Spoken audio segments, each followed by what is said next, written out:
Ассаламу алейкум. Жалпы жамаат, таксиде иштеп жаткан мекендештер, агалар, эжелер, карындаштар, инелер, баарыңыздарды кутмандуу кушаа күнүңүздөр менен. Бүгүн мынакей 16 декабрь. Менин мына буга чейинки киргизген видеонун комментариясында, 200 адам экенсиң, көт экенсиң.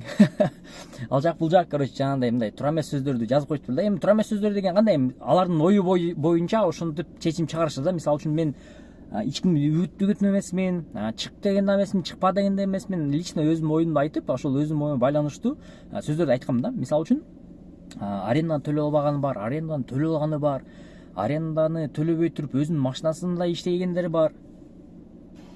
Ошолорду типа ошолорго мындай эме кылбагыла деген майында айткам да. Жагы буга чейинки болгон типа ошондой күндө машинаны чакырат экен дагы, чакырып туруп отмена кылат да. Берки адам барган убактысын, наркы беркисин эч ким мындай уруп ойнобойт да, мындай айткандачы. Ошого мен кече ошентип айткам да. Ошондой кылбагыла деген мааниде. Анан кече өзүм чыгып, мисалы үчүн мен күнүмкүдөй эле иштегенде эле иштедим да. Мындай неме болбой элечи, себептен оплатаны карта кылгам да. Көбү жана наличка кылган үчүн ошентип жана группаларга келет өзүнө кезичи. Могу ушинтип, могу водитель ушинтип эмени алды, заказды алды, келгенден кийин ушундай кылып күтүп, бесплатно ожидание күттүрүп, анан платно ожидание кылдырып, отмена кылдырдым, наркы берки деген сообщение өтө көп болду. Эми ал жерде эки тарап болуп бөлүнүп кетет да. Бирөөсү туура кылдың дейт, бирөөсү туура эмес кылдың дейт, бирөөсү ушинтип чыкпай койдуң, сен ошол үчүн ушинтип ушундай болду, эгерде сен чыкканда мындай болбойт эле деген жарагандай сөздөрдү сүйлөп, көп деген дискуссия болду.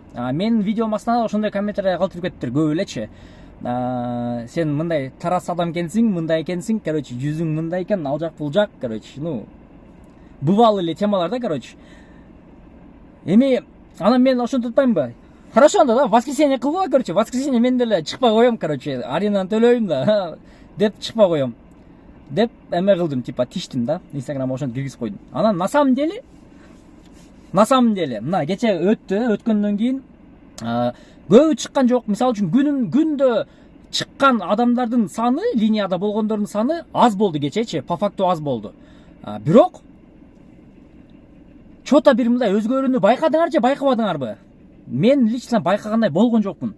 Силердин оюңар кандай ушул боюнча? Оюңарды жазып берткиле. Анан мисалы үчүн мен чыгып типа вай деген заказдарды алган жерим жок. Типа вай деп иштеп калган жерим жок, мисалы үчүн. Мен күнүмкү эле күндө кандай режимде иштесем, ошондой эле режимде иштедим да. Бирок воскресенье выходной, мен воскресенье чыкпайм негизи. Ошого эгерде воскресенье кылган болсоңор, ошентип мен дагы воскресенье күнү чыкпай, воскресенье күнү эс алгандар чыкпай эле койгула деп айтып коюшум мүмкүн да. Үгүттөгөнүм ошол болот максимум. А так в целом мындай туруп алып туруп, типа ушундай болду же мындай болду айтыштан туура эмес болот да. Анан декабрда эмнеге заказ аз болот декабрда, жумуш аз болот, сезон жок болот, декабрда выкуптар алгандар, аренда алгандар, киресиңер деп эме комментарий жазып болчу буга чейинчи. Анан өткөндө мен эме кылдым, Яндекстин офисине барып, ушундай последний трехсезонный эмени анализин чыгарып бере аласыңарбы, көрсөтүп бере аласыңарбы, эмнеге мындай заказдар аз болот, эмне с чем это связано деп суроону берип, ошол суроого жооп алып келгенде ошолор мага конкретно айтты, жайында, жазында дейт, мисалы үчүн кыргыздар дейт көбүнчө сезонный иштерге кетет дейт. Ал иштер поле менен байланыштуу болушу мүмкүн, ал иштер ысык көл менен байланыштуу болушу мүмкүн, ал иштер башка сезонный жумуштар менен байланыштуу болушу мүмкүн дейт. Ошол үчүн кышында ошол жайы менен иштегендердин количествосы көбөйөт дагы, кышында алар таксиге чыгышат бардыгы дейт.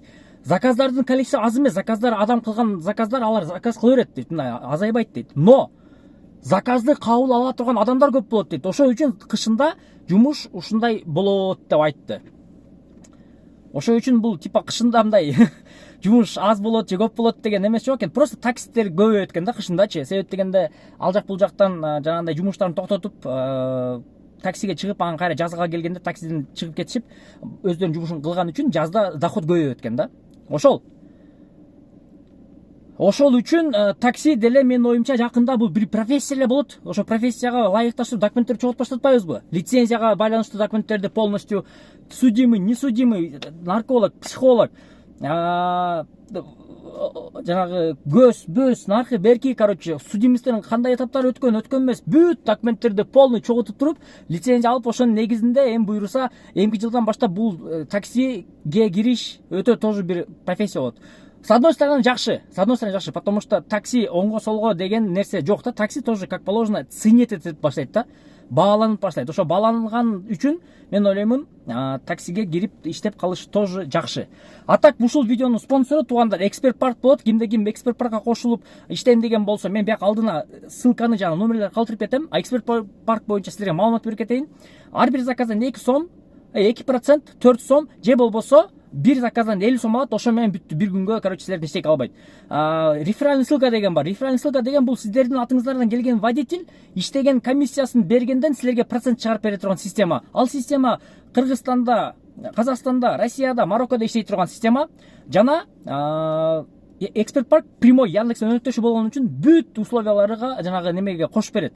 Курьер, экспресс доставка, грузовой, таксинин бүт жанагы менесине эконом, комфорт, короче, таксиге байланыштуу болгон бардык подключашкаларга подключение кылып бере турган Эксперт Паркка кошулсаңыздар болот. Жана ушул фотокамера өткөндөн кийин сизге балансыңарга еще акча салып берет, чтобы жумушту баштап кетсин депчи. Ошол кимде ким кошула алган болсо ушул номерге кайрылып, ушул WhatsAppга жөнөтөсүңөр, анан кийин кошулуп иштей берсеңиздер болот. А так в целом мен ойлоймун, эмки жылдан уже 1 февралдан баштап тяжко начнется, но и за тяжестью придет легкие времена дейт